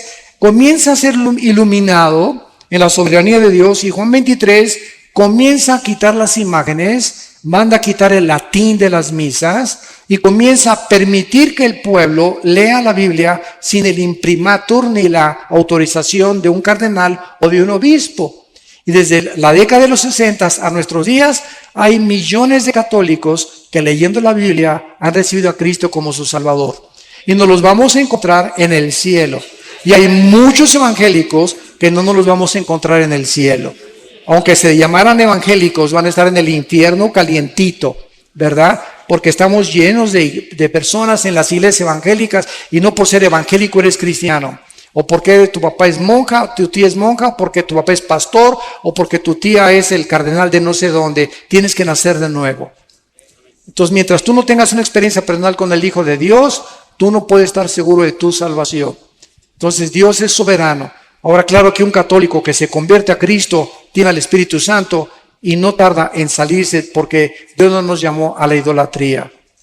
Y Roma es contraria a la salvación. El mensaje que predica Roma no es el mensaje de la salvación por la gracia, es la gracia más los sacramentos, la gracia más las buenas obras. Y Roma se sigue considerando la madre de la iglesia, y fuera de Roma no hay salvación. Así que bueno, ¿verdad? Hay muchas profecías acerca del Vaticano y de la corrupción que han hecho con la palabra de Dios. Pero gracias a Dios por todos. Yo me encuentro con padres, que no les digo padres, les digo compadres, ¿verdad? En lugar de padres, sí, me siento más libre de decirles así: oye, compadre, no soy padre, no eres compadre, ven para acá, compadre. Y compartirles la palabra de Dios, ¿verdad? Una vez estuve en Guatemala, me llevaron a un convento, les cuento esto rápido, es muy bueno esto, porque me llevaron a un convento de monjitas, unos pastores, y era una madre linda, la madre superiora. Y entonces les dije, ¿qué hacen aquí encerradas, hermanas? Y se voltearon, ¿cómo que qué hacen aquí encerradas? Le digo, sí, ¿qué hacen encerradas? ¿No leen la Biblia? Sí, claro que sí, pastor. Pues dice Mateo 28, 19, 20, vayan y prediquen el Evangelio. ¿Qué hacen aquí encerradas? El diablo las ha engañado, que se queden encerradas, y si siguen encerradas, ¿cómo van a salvar las almas? Y se volteaban a ver unas otras, comenzaron a persinarse, a sacar sus estampitas. Y entonces la madre superiora me llamó a su oficina y me dijo, oiga, pastor, quiero hablar con usted. Oré con ella y recibió a Cristo. Dice, nunca lo habíamos considerado. Le dije, es la trampa más grande de los monasterios y los conventos. Dios no quiere que nos encerremos. Si nos encerramos, ¿cómo vamos a ganar las almas? Él dijo, vayan y prediquen el Evangelio a toda criatura. Y el diablo los encierra para contradecir las órdenes de Jesucristo. Y eso fue lo que les movió el tapete para poder entender que estaban engañadas. Yo no sé cuántas más se han prometido, ¿verdad? Sí. Dice, a las dos últimas terminamos. Luego de la resurrección nos encontraremos con nuestra familia. ¿La reconoceremos? ¿Que si vamos a reconocer? No, que si nos encontraremos en el cielo con las familias y si las podremos reconocer. Bueno, cuando Cristo llama en Mateo 17 a Juan, Santiago y Jacobo para que se transfigurara enfrente de ellos, apareció junto a Cristo Elías y Moisés. ¿Se acuerdan de este pasaje? Y los apóstoles pues no había más Polaroid, no había fotografía, nadie había retratos de Elías ni de Moisés. Sin embargo, los apóstoles los reconocieron, Moisés y Elías. Y estaban los dos hablando con Jesucristo.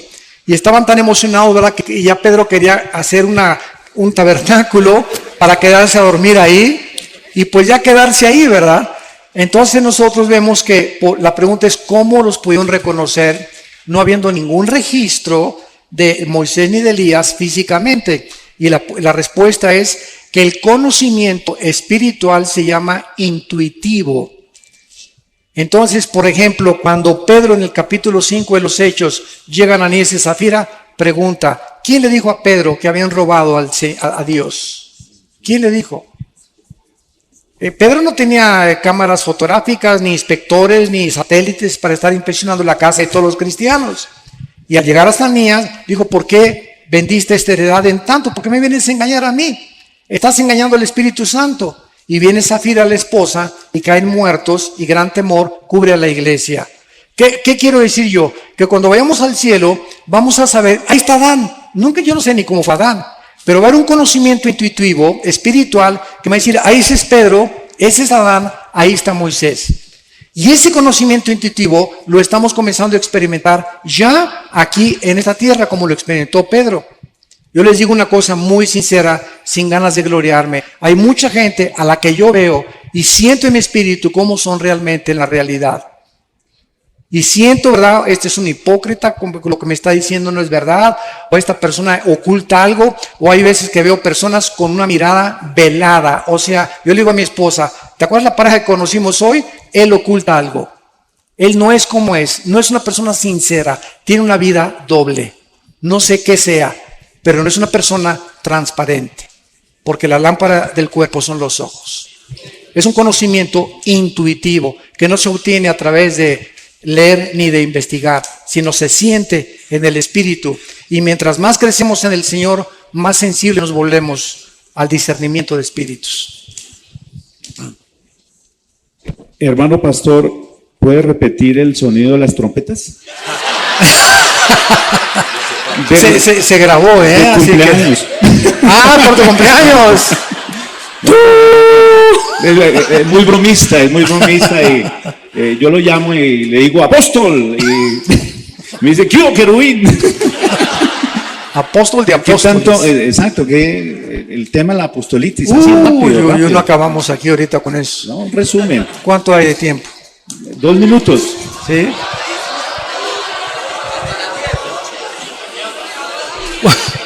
Va a ser este último tema, ¿verdad? En el año 2001, un pastor, y todo esto lo puedo decir porque es público, ¿verdad? Entonces aquí no hay nada así de ni lastimar susceptibilidades, ni mucho menos. En el año 2001, un pastor en California llamado Peter Wagner, en una reunión de una iglesia, acercó a una mujer profeta y le puso las manos y le dijo, el Espíritu dice que tú vas a ser el fundador de la Coalición Apostólica Internacional. Entonces, este hombre, a las 2 semanas de que esta supuesta profetisa le haya dado este mensaje, comenzó a hacer inscripciones cobrando $250 para que se inscribieran todos los que querían ser profetas. Y se formó la Coalición Apostólica Internacional. Posteriormente, en una ciudad de Centroamérica, se juntaron en un estadio como 50 pastores para autonombrarse ellos quiénes eran los apóstoles verdaderamente. Y de ahí para adelante, ¿verdad? Pues ahora ya casi todos son apóstoles y todos son profetas. Una vez en Enlace me entrevistaron, por eso no me vuelven a invitar, en un programa para entrevistarme y dije lo que estoy diciendo ahorita públicamente. Desde hace 2000 años, ni los padres de la iglesia, ni Juan Calvino, ni Martín Lutero, ni David Brainerd, ni D.L. Moody, ni George Whitefield, ni los grandes predicadores de la historia, ni Billy Graham, ni Luis Palau, ni Billy Sunday, nadie en 2000 años se había vuelto a autonombrar apóstol. ¿Por qué? Porque los apóstoles fueron escogidos por Cristo y tenían condiciones para ser apóstoles. Haber estado con Cristo desde el bautismo del río Jordán hasta su resurrección. Y como Pablo fue el único que no pudo cumplir estas condiciones, él se autonombra como un abortivo y dice, soy el último de los apóstoles. Yo, amigos míos que me dicen y los aprecio que son apóstoles, les digo, entonces Pablo fue un mentiroso porque tú eres el último. Y le digo, y en la Nueva Jerusalén aparecen los nombres de los 12 apóstoles, le digo, y no encontré el tuyo. Ahora bien, la mayor parte de estas personas, y vuelvo a repetir, yo tengo mucho y los aprecio mucho, pero me da una tristeza lo que han hecho con la Biblia, usan el libro de los Efesios. Vamos a Efesios capítulo 2, Y esta es la piedra fundamental que la mayoría usa para justificar que el apostolado prevalece y que apareció de repente en el siglo XXI otra vez. Bueno, dicen ellos en Efesios capítulo 4, versículo 11 y 12, y él mismo constituyó a unos apóstoles, a otros profetas, a otros evangelistas, a otros pastores y maestros, a fin de perfeccionar a los santos para la obra del ministerio, para la edificación del cuerpo de Cristo. Entonces ellos contestan y dicen lo siguiente, porque he tenido muchos debates con ellos. Y siempre les digo, vamos a la palabra de Dios y a ver quién gana. Bueno, la respuesta, el argumento es esto. Fíjese, hermano, me dicen, fíjese usted muy bien lo que dice aquí, que estos 5 ministerios están hasta que lleguemos a la unidad de la fe y no hemos llegado. Digo, mi querido hermano, usted conoce las leyes en la Biblia de lo que se llama la hermenéutica. La hermenéutica es una rama de la teología que nos enseña cómo interpretar correctamente la exégesis de la Biblia. Y le dije, y si usted entiende que ninguna Biblia es de interpretación privada, vayamos a Efesios capítulo 2. A ver, acompáñame a leer Efesios capítulo 2, versículo 20. Un capítulo, 2 capítulos antes de lo que estamos leyendo, en el mismo libro de los Efesios. Y dice así, edificados sobre el fundamento de los apóstoles y profetas, siendo la principal piedra del ángulo. Entonces la Biblia dice que el fundamento, el piedra angular es Cristo. De una casa no se pueden poner, ya que la casa se puede poner otro fundamento y otro fundamento. El fundamento fueron los apóstoles. No se puede poner otro fundamento. Y los profetas fueron solo todos los que ilustraron a los apóstoles, porque el tesoro que hemos recibido de los evangelios y de las cartas paulinas y de las epístolas es precisamente la enseñanza de los profetas del Antiguo Testamento que nos dejaron a través de la revelación del Espíritu Santo. Entonces no se pueden poner ya dos fundamentos. ¿Cómo puedes decir que ahora hay más apóstoles y que aparecen después de 2000 años que nunca habían aparecido? Entonces, esto es absurdo completamente. Y les mostré también, ¿verdad? En Apocalipsis capítulo 2, la carta a Éfeso, que Cristo les manda y les dice lo siguiente: los felicito, ¿verdad? Porque han probado a los que se dicen ser apóstoles y no lo son. Ya en el primer siglo de la iglesia cristiana, Cristo está felicitando a una iglesia porque esa iglesia estaba probando, o sea, nunca los apóstoles en sus viajes misioneros nombraron a otros apóstoles, nombraron ancianos, nombraron diáconos y nombraron obispos. Nunca volvieron ellos a nombrar apóstoles. Cuando dice, por ejemplo, en Filipenses 3, que Epafrodito fue uno de los mensajeros, la palabra apostolos es la palabra mensajero, que se usó como alguien que fue enviado, pero no, una cosa es el ministerio y otra cosa es el apostolado. Entonces yo creo que hay muchos pastores que han edificado. Un apóstol verdadero es alguien que hizo 30, 40 iglesias después de 23 años de ministerio, reconocido por su integridad, tuvo un apostolado, pero no es apóstol. El oficio del apóstol desapareció. Ahora, si Dios les premia a la iglesia de Éfeso porque probaron a los que eran apóstoles, la pregunta es, ¿cómo podían los cristianos en el primer siglo probar a los que eran y a los que no eran apóstoles? ¿Cómo los podían probar?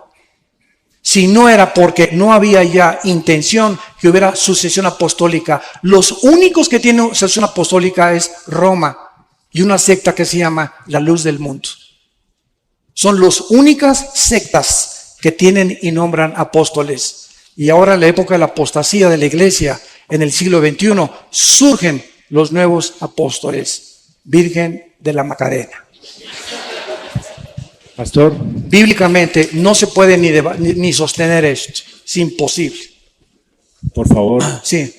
una oración por Colombia, una oración por los hermanos que viajan ahora, por favor. Claro que sí. Los que viajan a otros países salen ahora ya. Con mucho gusto. Será Alejandro, un esfuerzo. le voy a pedir a mi hermano, Alex, si puedes orar por las personas que van a salir de viaje, por Colombia.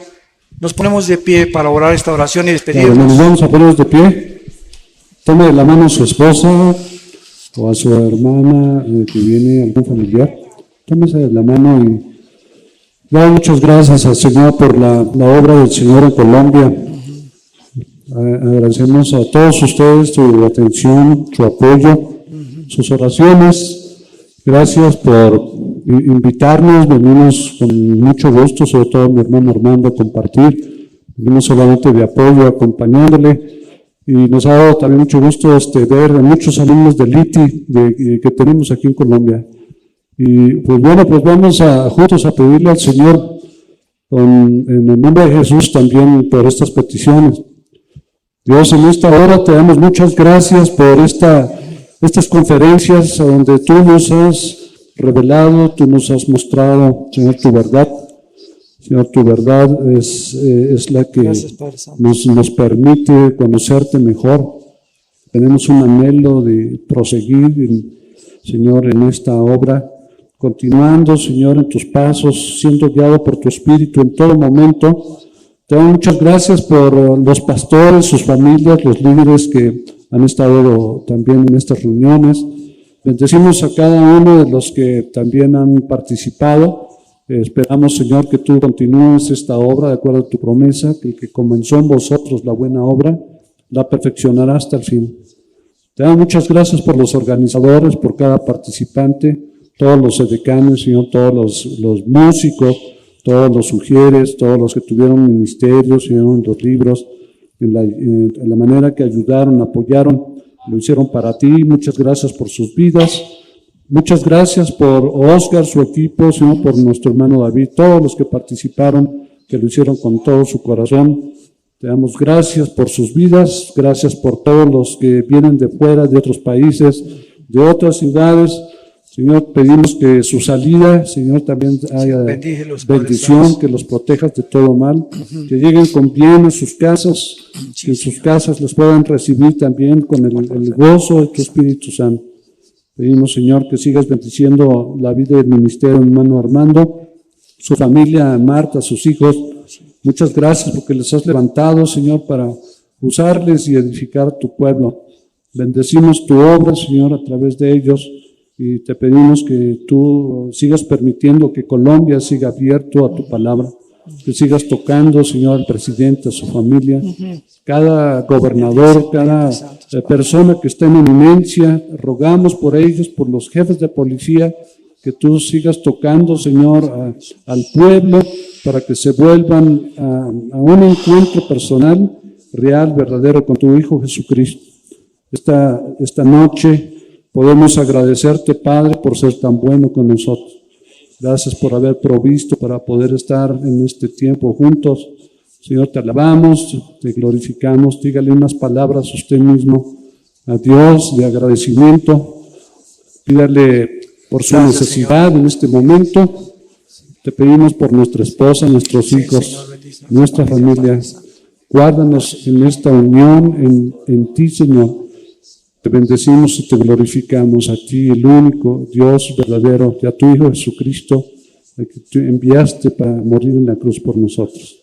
Muchas gracias, te bendecimos. Señor, permítenos seguir teniendo más reuniones como estas en Colombia y en otras ciudades de este país hermoso. Bendice a Colombia con el poder de tu Espíritu. Te lo pedimos en el nombre de Jesús, tu Hijo. Amén y amén. Muchas gracias. Gracias.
Amén.